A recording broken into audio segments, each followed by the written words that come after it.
வணக்கம் சாவித்ரி சமையலுக்கு உங்களை வரவேற்கிறேன். இன்னைக்கு நம்ம கம்பு லட்டு எப்படி செய்யலாங்கறத பார்க்கலாங்க. அதுக்கு தேவையான பொருட்கள் கம்பு மாவு.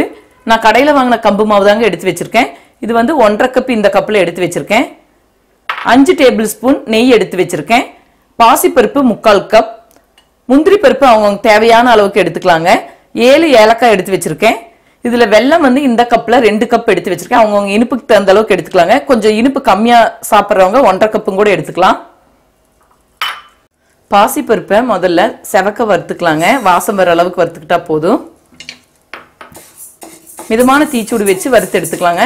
இது வறுத்து நம்ம சூடு ஆற வச்சதுக்கு அப்புறம் நல்லா நைஸ் பவுடரா செய்துக்கலாம். பாசிப்பருப்பை வறுத்து வச்சாச்சுங்க. நல்லா சூடு ஆறட்டும். இப்போ நம்ம முந்திரி பருப்பு வறுத்துக்கலாம். நெய் விட்டுருக்கேங்க. நெய் சூடாகட்டும். இப்போ நெய் காஞ்சிருச்சுங்க. 1 டேபிள் ஸ்பூன் விட்டுருக்கேன். இந்த முந்திரி பருப்பு வறுத்துட்டு இதே நெய்யில் நம்ம கம்பு மாவை வறுக்க போறோங்க. மிதமான தீச்சூடு வச்சு முந்திரி பருப்பு வறுத்து எடுத்துக்கணும், கருக விடாம. பாருங்க, முந்திரி பருப்பு வறுத்தாச்சு. அதே நெய்ல நம்ம கம்பு மாவை வறுத்துக்கலாம். லோ ஃப்ளேம் வச்சு நல்லா வறுத்துக்கணும். கம்பு மாவு நெய் கூட சேர்த்து நம்ம வறுக்கும் போதுங்க மணம் அடிக்கும். அது ஒரு 3 to 4 நிமிஷம் பக்கம் நம்ம வறுத்துக்கிட்டா போதும். இப்போ கம்பு மாவு நெய்யில் வறுத்தாச்சுங்க. இதை வந்து நம்ம தட்டில் மாற்றி சூடு ஆற வச்சுக்கலாம். பாசிப்பருப்பு வறுத்தது சூடு ஆறிடுச்சுங்க. இப்போ மிக்சி ஜாரில் போட்டு நல்லா பவுடராக அரைச்சிக்கலாம். இப்போ நல்லா பவுடராக அரைச்சாச்சுங்க. சல்லடையில் சலிச்சு எடுத்துடலாம். எந்த அளவுக்கு உங்களால் மிக்சி ஜாரில் பாசிப்பருப்பை பொடியாக அரைச்சிக்க முடியுமோ அந்த அளவுக்கு நைஸாக அரைச்சிக்கோங்க. அரைச்சதுக்கப்புறம் நீங்கள் சலிச்சுக்கோங்க.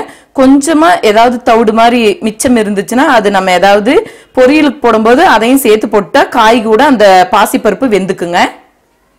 பாருங்க, நல்லா பவுடர் செய்தாச்சு. இது 2 சூடு ஆறட்டுங்க. கம்பு மாவும் பாசிப்பருப்பு மாவும் நல்லா சூடு ஆறட்டும். இப்போ நான் வந்து மண்டை வெல்லம், அதாவது உருண்டை வெல்லம் எடுத்து வச்சிருக்கேங்க.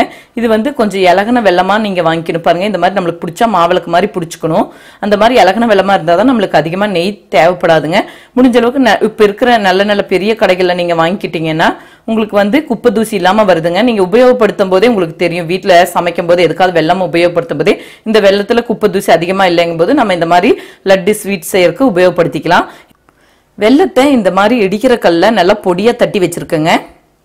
இப்போ இந்த வெள்ளத்து கூட நம்ம பொடிச்சு வச்சிருக்கிற பாசிப்பருப்பு பொடி, கம்பு மாவு, பாசிப்பருப்பு மாவு, கம்பு மாவு, வெல்லம், இது மூணையும் நல்லா கலந்துக்கலாங்க.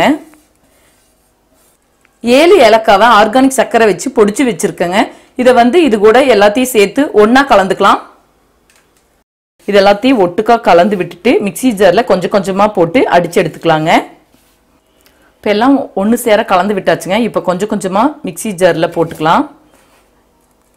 அப்பதான் நம்மளுக்கு கம்பு மாவு, பாசிப்பருப்பு மாவு, ஏலக்காய், வெல்லம் எல்லாம் ஒன்று சேர்ந்து கலந்து நம்மளுக்கு உருண்டை பிடிக்கிற அளவுக்கு, லட்டு உருண்டை பிடிக்கிற அளவுக்கு வருங்க. பாருங்க, முக்காவாசி அரைவாசி போட்டுக்கிட்டு அடிச்சா சரியா இருக்கும். இப்போ எல்லாத்தையும் ஒன்று சேர மிக்சி ஜாரில் போட்டு அரைச்சாச்சுங்க. இது நம்ம தட்டுக்கு மாற்றிக்கலாம். இப்போ மிதமான தீச்சூடு வச்சு நெய்யை காய்ச்சி எடுத்துக்கலாங்க. ஓவர் சூடாக இருக்கக்கூடாதுங்க. நெய்யோட தன்மை மாறிடும். அதனால அளவான சூடு இருக்கிற மாதிரி பார்த்துக்கணும். நெய்யில் வறுத்த முந்திரி பருப்பை ரொம்ப சின்ன சின்ன பீஸாக கட் பண்ணி வச்சுருக்கேங்க. இதை நம்ம இந்த மாவில் கலந்துக்கலாம்.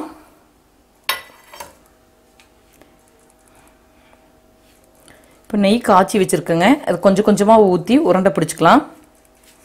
இப்போ தட்டில் கொஞ்சம் கொஞ்சமாக நெய் விட்டு பிடிக்கிற அளவுக்கு அளவாக எடுத்து வச்சுருக்கேங்க. மாவு பாதி எண்ணத்தை எடுத்து வச்சுருக்கேன். இது அப்புறமா உருண்டை பிடிச்சிக்கலாங்க. ஃபஸ்ட்டு இதை உருண்டை பிடிச்சிக்கலாம். இப்போ நெய் ஊற்றிக்கலாங்க. சூடாக இருக்கும், அதனால நம்ம கரண்டியில் கலந்து விட்டுட்டு அப்புறம் கையில் உருண்டை பிடிச்சா சரியாக இருக்கும்.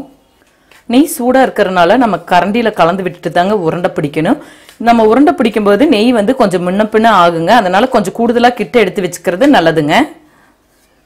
இப்போ நம்ம நெய் போட்டு கலந்து வச்சாச்சுங்க. இப்போ உருண்டை பிடிச்சிக்கலாம். இந்த உருண்டை பிடிக்கும்போது உள்ளுக்குள்ளாரையே நிறைய முந்திரி பருப்பும் போட்டு வச்சுருக்கோங்க. இருந்தாலும் எக்ஸ்ட்ரா டெக்கரேஷனுக்கு வேணுனாலும் கூட இடையில ஒரு முந்திரி பருப்பு மேலாக வச்சும் கூட உருண்டை பிடிச்சிக்கலாம். நம்மளுக்கு வேணுங்கிற சைஸ்க்கு சின்ன சைஸ் வேணா சின்ன சைஸ், பெரிய சைஸ் வேணா பெரிய சைஸ் உருண்டை பிடிச்சிக்கலாம். பாருங்க, இப்போ சூப்பராக கம்பு லட்டு ரெடி ஆயிடுச்சு. இது இப்படி தட்டில் வச்சுக்கலாங்க. ஒவ்வொரு உருண்டையாக நம்ம செய்துக்கலாம். கம்பு மாவு கடையில கிடைச்சங்காட்டிக்கிங்க நான் கடையிலேயே கம்பு மாவா வாங்கிக்கிட்டேன். நீங்க கம்பு தானியம் இருந்தா அது குப்பை தூசியெல்லாம் பார்த்துட்டு நல்லா புடைச்சிட்டு ஒரு தடவைங்கிறது 2 தடவை நல்லா கழுவிட்டு வெயில காய வச்சு நீங்க மிஷின்ல அரைச்சும் கூட செய்துக்கலாம். இந்த லட்டு பிடிக்கும் போதுங்க எனக்கு கூடுதலா 2 ஸ்பூன் எக்ஸ்ட்ரா நெய் பிடிச்சதுங்க. நீங்க நெய் கொஞ்சம் அதிகமா ஊத்திக்க விருப்பப்படாதவங்க நெய் கூட ஈக்குவல் அமௌண்ட்டா நீங்க கொஞ்சம் ரைஸ் பிரான் ஆயிலும் கலந்து சூடாக்கி நீங்க உருண்டை பிடிச்சுக்கிட்டா சரியா இருக்கும். இப்ப சூப்பரா சுவையான சத்தான ஆரோக்கியமான கம்பு லட்டு நம்ம செய்துட்டோங்க. இது சின்னவங்கல இருந்து பெரியவங்க வரைக்கும் எல்லாருக்குமே கொடுக்கலாங்க. ரொம்ப விரும்பி சாப்பிடுவாங்க. அந்த அளவுக்கு சுவை ரொம்ப கூடுதலா இருக்கும்.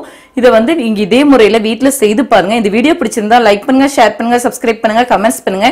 மேலும் பல சமையல் குறிப்புகளுடன் சந்திக்கிறேன்.